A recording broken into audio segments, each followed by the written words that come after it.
All right, I need to be better filling this stuff. So today, there's really not much wiring left. Like I mentioned in the previous video, it's like 95% done. Like it's just things that connect to the engine for engine status, and like the little thing. And other than just like reassembling, putting on headlights and those little electrical like nuances of things to complete the electrical system, that's all that's left. And to make progress, it's time to get our engine into the car.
I don't know about you guys, but this garage is starting to open up with a whole lot of space, being that guy is in the car with the transmission and all bolted up.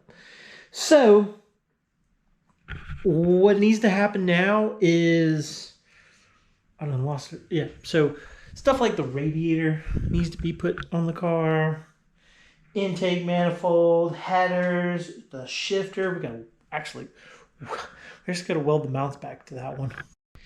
So we gotta get some things. The starter, the oil adapter. Oh yeah. The headlight assembly, the fenders. There's the fenders. There's the hood. I guess we don't need that wire harness anymore. But yeah, it's trying to. Oh, also the master cylinders, the clutch master cylinder and the brake master cylinder. We need to do a bench bleed on those and then hook them up. So I'm pretty excited to do that. First, we're going to do the clutch. That would be the first one. Then the brake master cylinder. And we made modifications to move that up so that it fits better. Yeah, pretty excited. So I think I'm going to go ahead and get on started, and I'm going to bring you guys along the journey to getting this thing cranked up, because we just got done wiring the car, and we just got the drivetrain kind of back in the car. Still need to put the drive shaft off, and we need to make that modification in the drive shaft tunnel. So of everything I just said, we have a long list, plus more that I haven't mentioned, to do to the car. And yeah, because I'm ready to get this thing started. Registration's due this month. And yeah, next week's going to be Thanksgiving. So we better get busy.